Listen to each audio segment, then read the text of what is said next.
Well, thank you very much for a very generous introduction, and I should repay the tribute by saying that if there is now a true strategic partnership between two of the greatest and largest democracies in the world, India and the United States of America, it's very much owing to the personal diplomacy and vigor of Ambassador Bob Blackwell.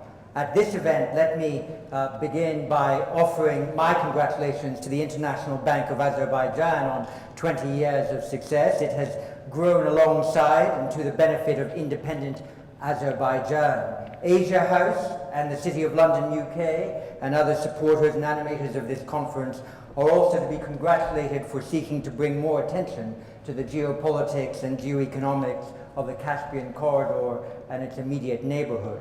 The IISS, for its part, is intent on giving a greater regional voice to leaders and opinion formers from the South Caucasus and the Caspian corridor in its own forums. We're keen to create wider understanding generally of Eurasian geopolitical and geoeconomic trends, and through our own conferences and publications, help drive more diverse, intergovernmental, and also private interaction throughout the region and beyond. Earlier this year, we hosted the Western launch by India's Foreign Ministry of its Connect Central Asia policy, aimed to bolster political and economic engagement with the energy-rich Central Asian countries and their neighbors. The revitalization of Asian links with the South Caucasus and CIS countries is indeed one of the factors requiring closer attention by all those engaged in this region, which has entered and exited the Western public imagination many times over the centuries. Famously, in 1901, half of the world's oil came from Baku, and in the early part of the last century, the great names of business, from the Rothschilds to the Nobels, traveled to that Caspian windy city to do business and sample, as Matthew said, 9 of the world's 11 climates. I welcome the opportunity to speak on how wider international trends today, 111 years later, make the region strategically important and a potential driver of fast-paced growth in the neighborhood. The geostrategic value and economic potential of the region can be enhanced by sound policies of the regional states and constructive engagement from the outside. But the reverse is equally true. Strategic importance and economic attractiveness can drop if the wrong policies are pursued locally and by the extra-regional actors. It is vital, therefore, that no one, inside or out, treat the region's assets as existentially secured and invulnerable to bad management. Geopolitical strength and geoeconomic vitality are fungible assets that can spike or plummet in value depending on the quality of policy.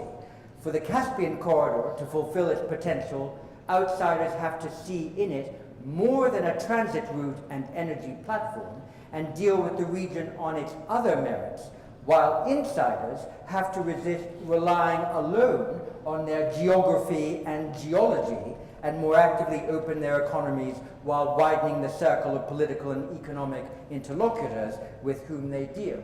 In this effort, political and business leaders have to work in at least tacit partnership to extract the best from what the region has to offer. The central argument I want to make today is that power today is more plural, political and commercial traffic is moving in different directions, and that in these circumstances, business leaders have both a capability and a responsibility to shape the local and international environments in which they work. In the specific case of the Caspian corridor, there are opportunities for the small powers within it to extract more value from their location by developing more extrovert policies. To this, they must take advantage of the flux in regional politics to carve out an ever more specific international personality. For the UK and other European countries, the region is worth a look beyond the energy riches it enjoys. Both governments and the private sector could profitably engage with the region on wider matters, and not least because others will be doing so otherwise. The shifting nature of power today, I think, gives opportunities to the states of the Caspian corridor. In the more egalitarian world we now inhabit, fleet-footed smaller states in many different regions can gain more attention for themselves. The opportunities for small powers to cut a dash on the world stage are actually increasing because of the diffusion of power, but also because of the many different forms that power takes. There is military power, diplomatic power, economic power, financial power, market, people, reputational, and idea power. If there is a balance of power today in this world, it's the balance between these different types of power. The German state fights the power of the market. The Egyptian army, the power of the people. States in economic decline find their international reputation weakened.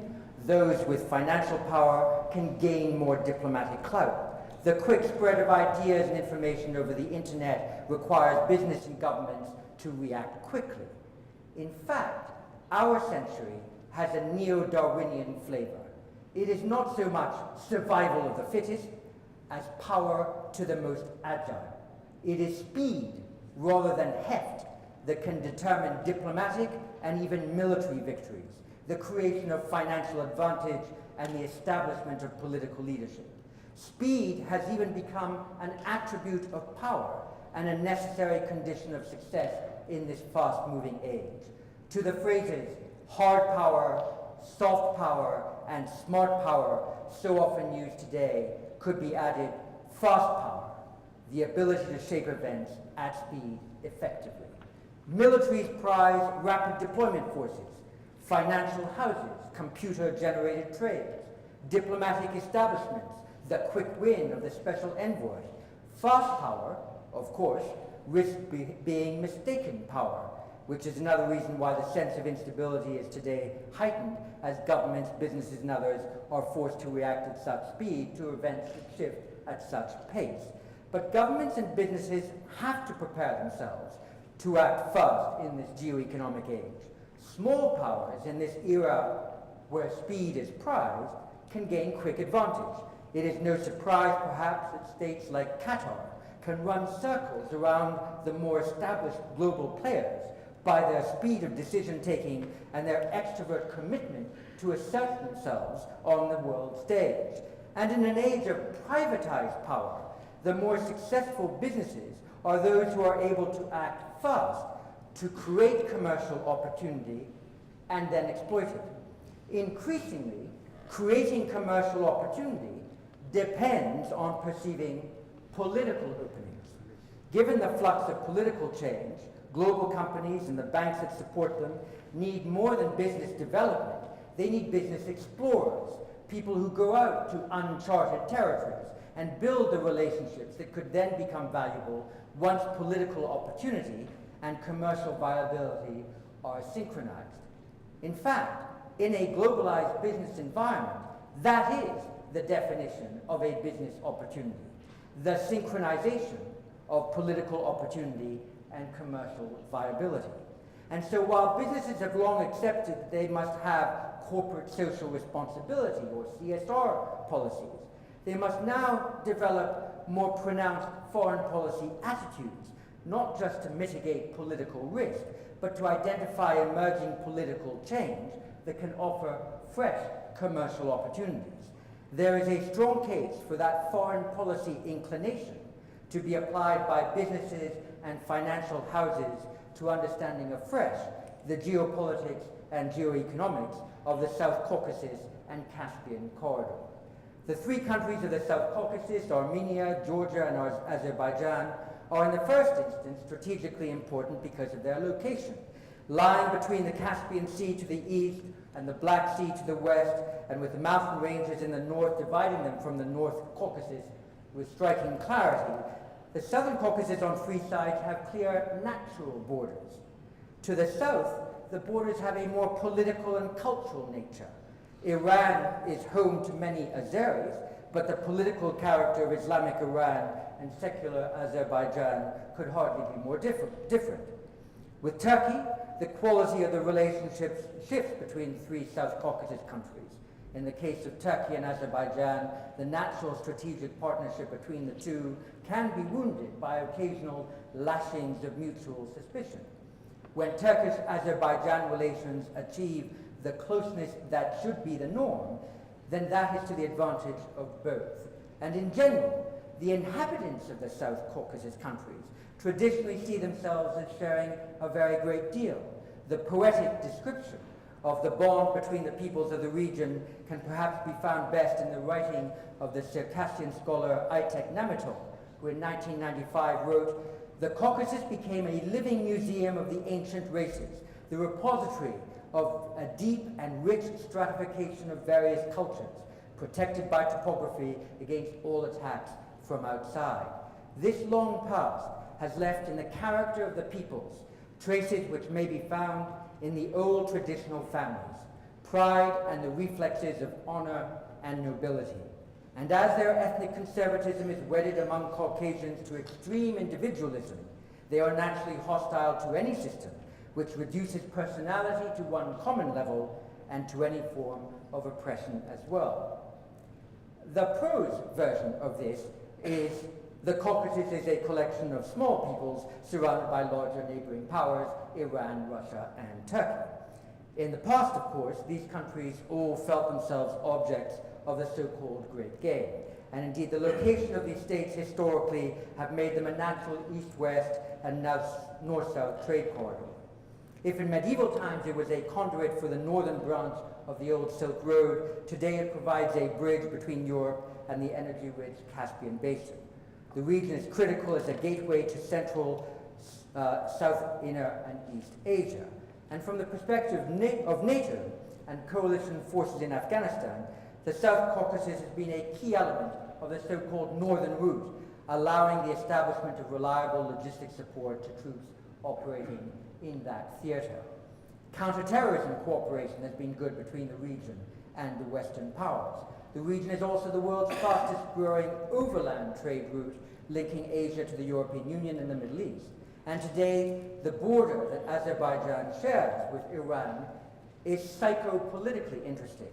That's a phrase I came up with on the weekend. Psychopolitically interesting, in that Azerbaijan is much that Iran is not, a secular, tolerant, commercially minded state able to have growing and strong relations with the West. Because geography is its key strategic asset, the region might prosper even more if it could leverage that geography properly. Regional economic integration and closer political relations might help, but while regional conflicts remain frozen and border disputes rankle, that prospect is not immediate. Indeed, there have been few, if any, periods in history where the region operated as a federated geoeconomic, geopolitical entity. National political projects and rivalries have usually trumped any attempt at geoeconomic federation, the pull of independence being in the past sharper than the attractions of interdependence. Informal trade between the peoples of the region has been occasionally much more frequent and varied than official policy might sanction. But the free trade area and geoeconomic unity that pure economic logic might call for is not yet quite there. To a degree, each country is left to its own devices. Those countries, nevertheless, that can use the advantages of geography creatively and to entrepreneurial purpose will succeed. And in developing that aptitude, Azerbaijan has been perhaps in the forefront. For the UK and Western Europe, these trends have to be carefully understood. Azerbaijan and the countries of the region form part of a new tier of emerging and, in time, high-growth markets. They are not yet part of a Goldman Sachs-generated acronym, but each of these countries needs increasingly to be looked at on its own merits. A mistake in the past, both diplomatically and commercially, has been for Western governments and businesses to see these countries, and Azerbaijan in particular, just as energy causeways or as logistically useful military transit facilitators. As policymakers and business people look more carefully at Azerbaijan, they will recognize that it is a burgeoning Eurasian telecom hub and the Eurasian country farthest ahead in developing human capital.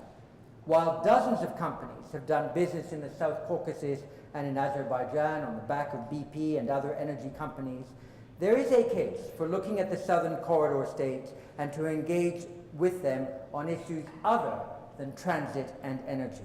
As these states begin drawing the compass of their own strategic relationships more widely, Europe and the UK in particular will want to keep their relationships strong in the region, as there are many other claimants now to the region's attention.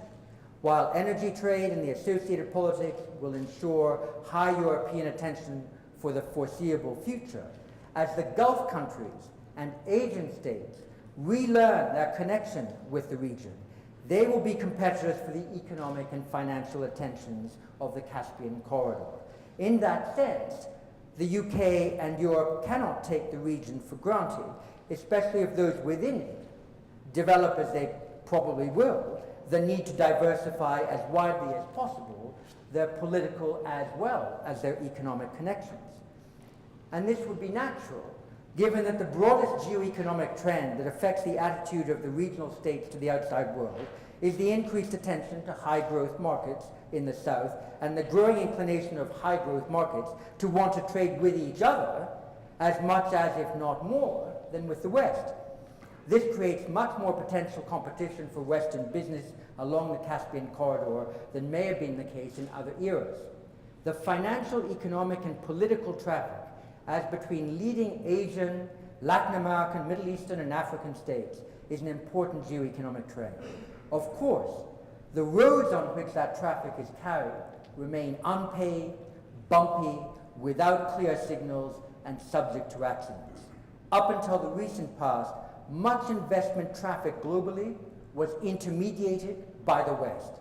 Now, as Asians are investing in Africa and the Middle East, Middle Easterners in Asia and Latin America, Latin Americans in Africa and Asia, and all with each other, there is a growing incentive for the South Caucasus and Caspian corridor states also to be part of this process.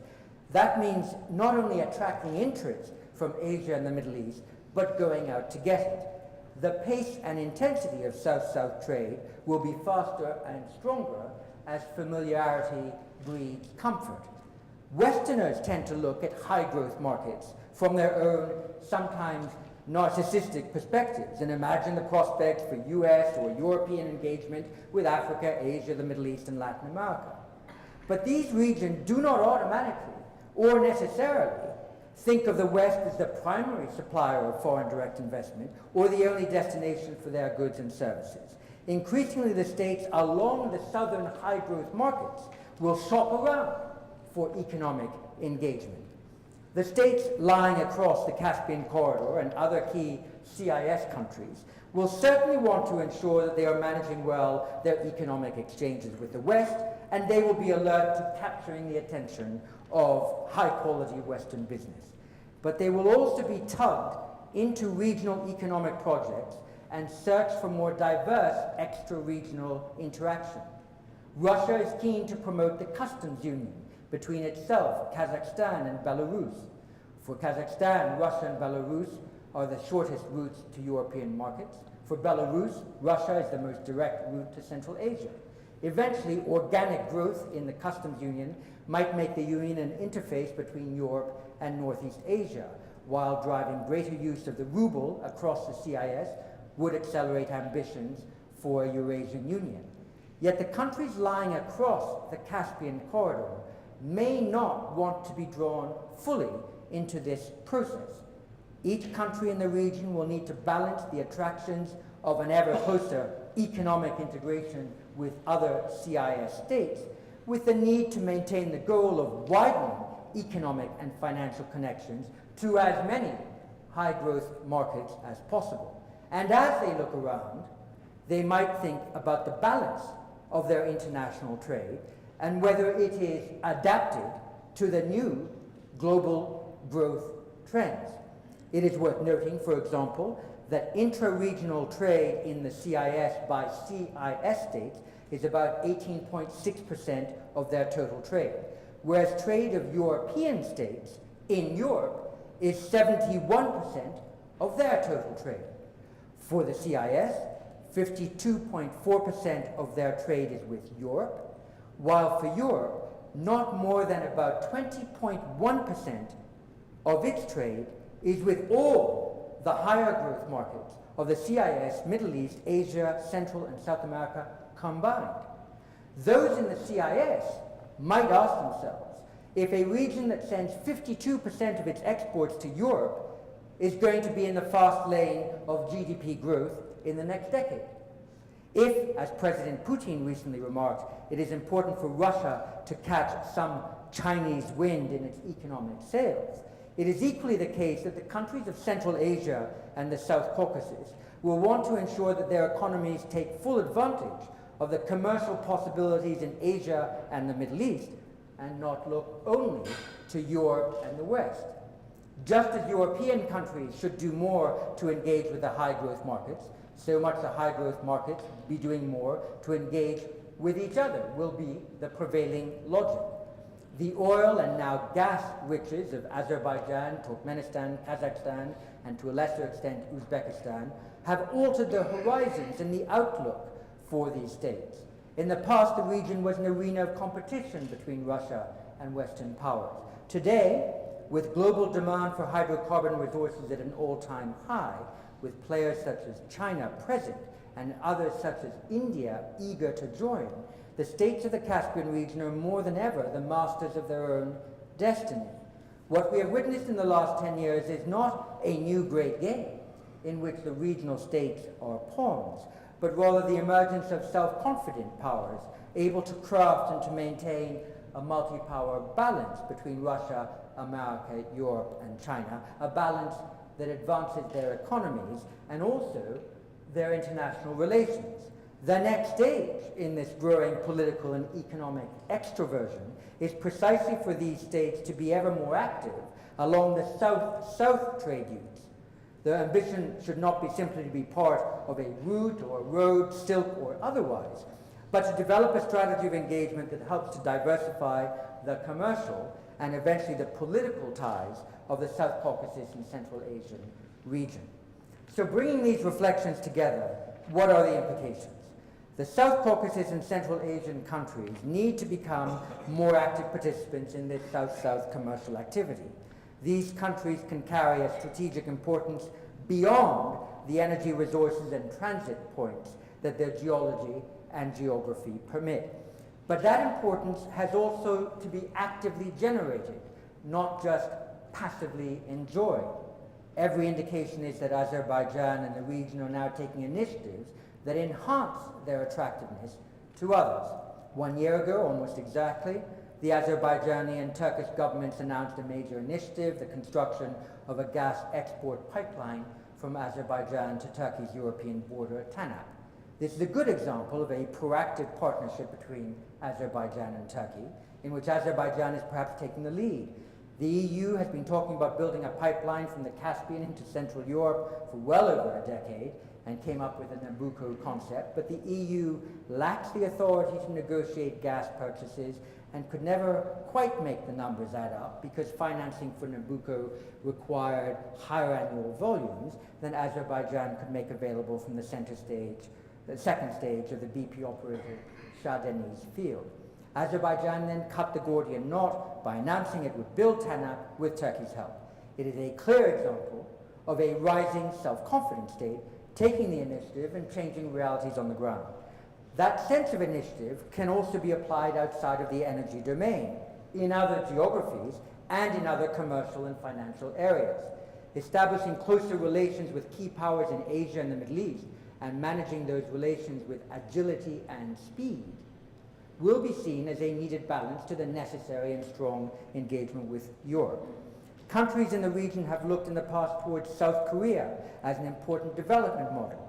South Korea has begun to reciprocate that interest in developing its own Silk Road strategy, showing particular interest in Azerbaijan, Turkmenistan, Uzbekistan, and Kazakhstan. In May 2011, the South Korean government identified these 4 countries as its key strategic partners. While seeking gas and uranium supplies, South Korea is keen to offer economic know-how and infrastructure development. South Korea's intention is to offer itself as a trusted partner, perhaps culturally closer to the region than India, without the geopolitical ambition sometimes ascribed to China.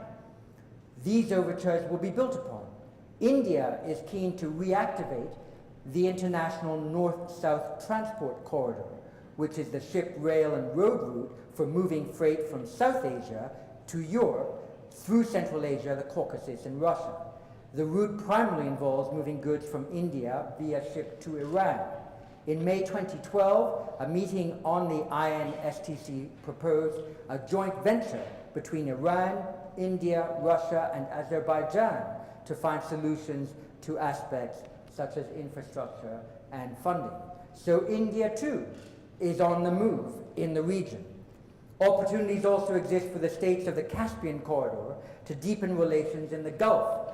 Azerbaijan is perceived by the GCC states as a natural partner. FDI flows to Azerbaijan and its strategic partner Turkey have not perhaps yet fulfilled the promise of this clear geopolitical affinity. But closer relations are being established all the time. Cooperation on Islamic banking activities with the UAE and Qatar are going forward, but so too is cross-investment in other areas. The UAE was for a period the largest foreign investor in Georgia, mainly in the real estate sector. The GCC states, like Western states, are finding it challenging to navigate these markets. But as visa-free travel with some of the Gulf states and other measures are introduced, the relations are bound to become closer. There is a growing appreciation in the region that economic and strategic links with Asia and the Gulf have to be sought, not just received. Azerbaijan as a link between the South Caucasus and Central Asia can help to forge those links to its own and the region's wider benefit. Increasing the pace at which Gulf and Asia links are sought are both in the foreign policy and business interests of the country and the region as a whole, and that trend looks like one that will be established. So what are the implications of these geopolitical and geoeconomic trends for the region and for the UK and European countries wanting to engage with it? The fast-paced growth of Azerbaijan and the appreciation of the manat have created opportunities to plan a further stage in development. I agree with Charles Robertson of Renaissance Capital, who wrote in October last year that in a sense, Azerbaijan appears more like a Gulf state than a CIS republic. Azerbaijan in principle has the political stability and the wealth to develop some of the fast power attributes of Qatar and the foreign policy extroversion of the United Arab Emirates. Azerbaijan is the only Muslim country to have deployed forces to both Afghanistan and Iraq. Possessing both energy resources and a dynamic financial sector, it is a formidable combination, and one that can place Azerbaijan in a position to exercise an ever more prominent place on the international stage. Now a member of the United Nations Security Council, Azerbaijan increasingly has to take, of course, more precise positions on a wider range of global issues, and that experience is one on which it may well build post-2014 once its term ends. The shifting balance of power, the geoeconomic trends, the attributes of Azerbaijan mean that the country can see itself as an emerging fast power that can develop more dynamic commercial and political relations with the Gulf and Asian states and fashion an international personality that allows it to punch above its weight. Foreign policy extroversion is a strategic asset in today's world, and that extroversion needs carefully to be cultivated for strategic purpose. Within the region, the outbreak of more conflict or even just severe turbulence in Central Asia is evidently not in Azerbaijan's interest. Baku, working closely with Ankara, has a role to play in easing any prospective isolation of others, promoting dialogue, and encouraging economic transition. In developing a wider role for the country and the region as a whole, there's a natural but important division of labor between government and the private sector. For Azerbaijan, building on its secular and tolerant credentials and further developing the civic state tradition will help it to strengthen its international identity. As Kurban Said's Ali and Nino recounts, Baku of the early 20th century was a city that was fully home to different nationalities and religions, as well as being the first Muslim state, and indeed one of the first states anywhere in the world to grant women the vote. Engaging with other modernizing states in the high-growth markets is a proper foreign policy goal for the modern Azerbaijani state. While Azerbaijan rightly continues to look towards Europe and work strategically with the West, it's likely to invest with equal energy in the Gulf and Asia. The diversification of the Azeri economy can be accelerated by encouraging more investment from these quarters, and Azerbaijan's stability can be strengthened by emphatic relations with the financially savvy powers of the Gulf and the rising powers of Asia. By the end of this decade, Azerbaijan will have command over sizable exports of gas and will control the infrastructure by which any Central Asian gas will reach Europe. This gives the country influence and should provide it with the self-confidence to develop a more assertive foreign policy beyond the Central Asian, South Caucasus, European corridor along which its energy interests lie. Azerbaijan's future perhaps lies in developing what I have styled this fast power status. These are the trends of which the UK and other Western countries and businesses need to take note. As one of today's sessions will discuss, it is perhaps better to see the greater Caspian region as similar in economic potential and eventual strategic extroversion as the young states of the Gulf Cooperation Council, possessing both a Western and Eastern orientation and important hydrocarbon wealth. They have the capacity to become stronger authors of their own destiny and influential beyond their present ambitions. As the Southern Gas Corridor is built and comes online in 2018, it will become a key supplier to Southeastern Europe. Western states have an interest in ensuring the diversity of gas supplies that Azerbaijan's commitment to invest in new routes promises. The detail of this will shortly be discussed at this meeting by first-class experts.